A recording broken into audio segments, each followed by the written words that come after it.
radikalno noč usvetlo govorca, je nekako blagoslovilo in eno prekletstvo za avtorja in za pesmi same.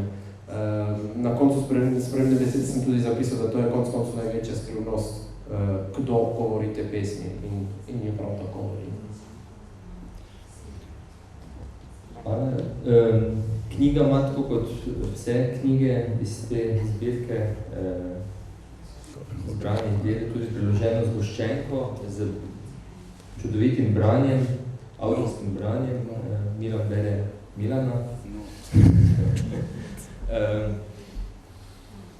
Prej smo že sami slišali, da je Milan odličen tudi interpret svojih pesmi, svojo ironijo, šaljivostjo in kot avtor in kot interpret je seveda vplival na celo vrsto mlajših ustvarjalcev.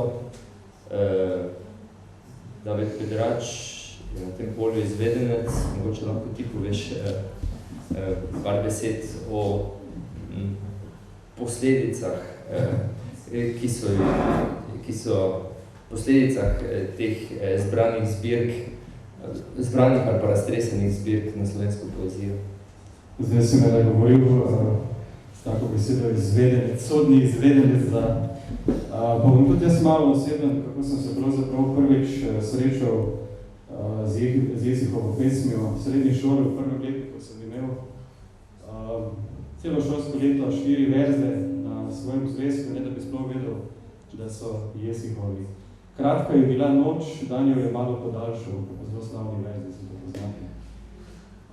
Potem, ko sem začel prskati po knjižnici v tistih časih, ko me je na nek način poezija zelo obsedla in sem naletel na pesnika Čigar, pesniške zbirke so imele fantastične naslove, Uran, Golino, Gospodar in podobno. Sem rekel, to moram v bistvu prebrati, da vidim, zakaj gre.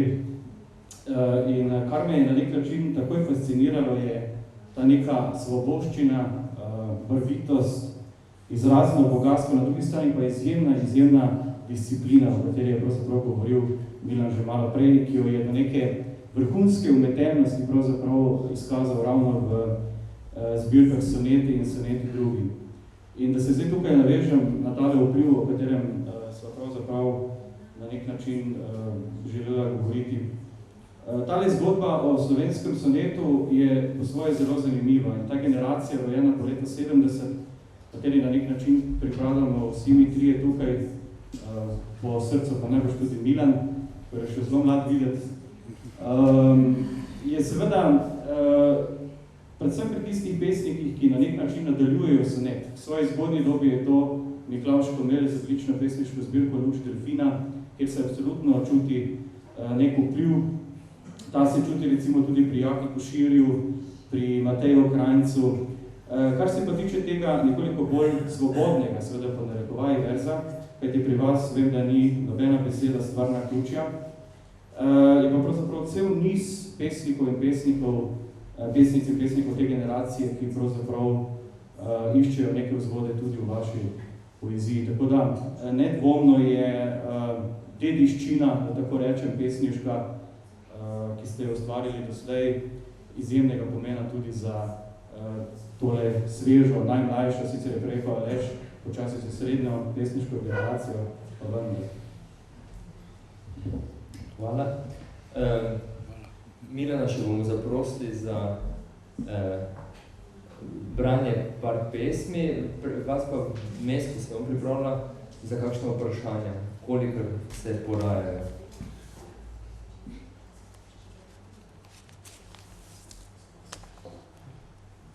Če ne, Milan, lepo prosim.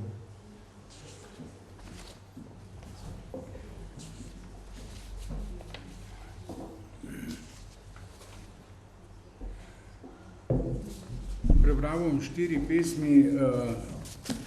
pesmi, nekoliko različne in nekoliko podobne iz prav zadnjega časa. Mislim, da je bila samo ena objavljena v reviji, ampak nisem več. Ja, verjetno je bila. Ko tujec vstopil je v salon, ste brali in naglo odložili knjigo. V zadregi z brki trzal je in migal. ker ni namah vas prepoznal z očali.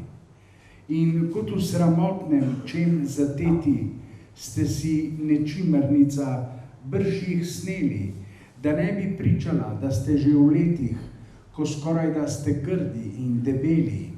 Ah ne, ni res, saj ko ste koj potem odlepili z fotelja rito, ste v hipu, ker jaz kdo sem dobro vem, prišleku, vendar, da pa vselej sami odločate o mirju sluge.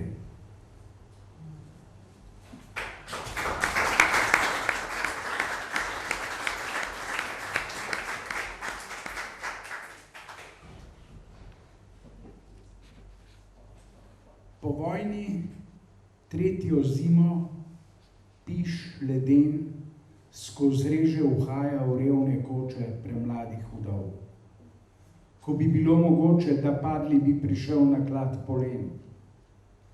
Otroka rasteta, fant včasih z detkom, če pride na obisk vse bolj poredko, se vsanja v daljne boje, a jih ne ve in vidi jih po svoje, kot pravlične spopade z velikani. Hči hoče, da bi koska spala z njimi na ličkanju in grela jih po zimi. Mraz je še bolj kot lani.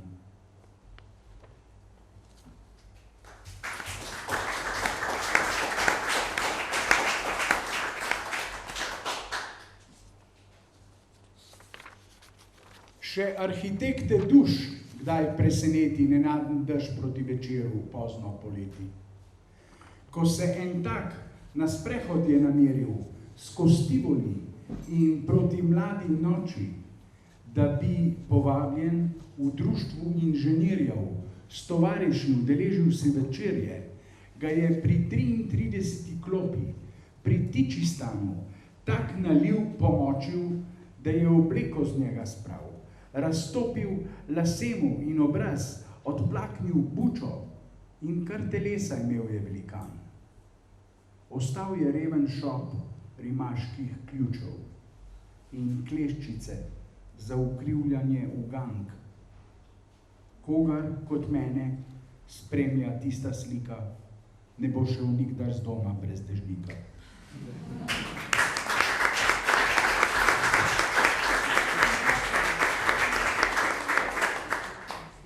V neki prestolnici, daleč, predaleč, sem davne svoje preganjave čase poglede po vzhodnih mladenkah pasov. Tujcu so zadržano so smehljale.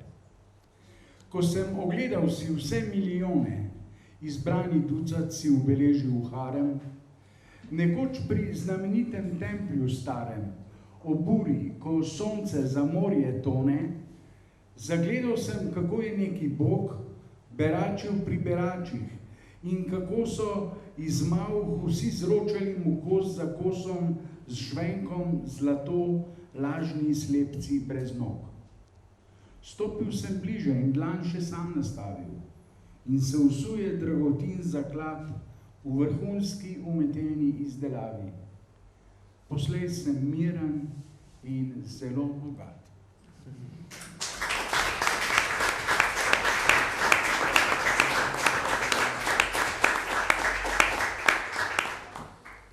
Rad bi prebral še eno, ampak lepo prosim, da vzemite jo kako osebno. To je samo pesem, to je samo ena vinjeta, ampak zadnje čase prav iščem načine, da ne bi bil všečen, ali kako bi rekel, in včasih mogoče grem čez, pa prisno ne da zgovor. V prestolnici pekla mogočen dvor košati se na glavnem trgu. O polnoči strmijo duše gor, kaj gospodar bo stolpa žretjim vrgu.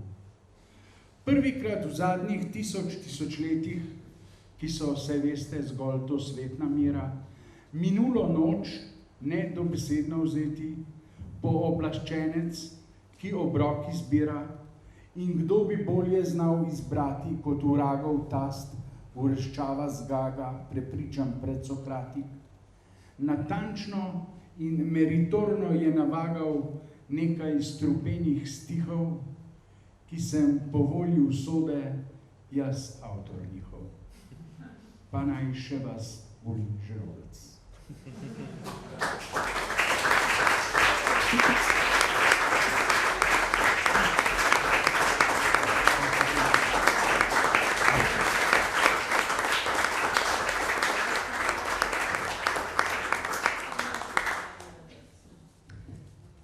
Jaz bi na tej točki mogoče zaključil ta uvodni del tega zadnjega dneva našega festivala.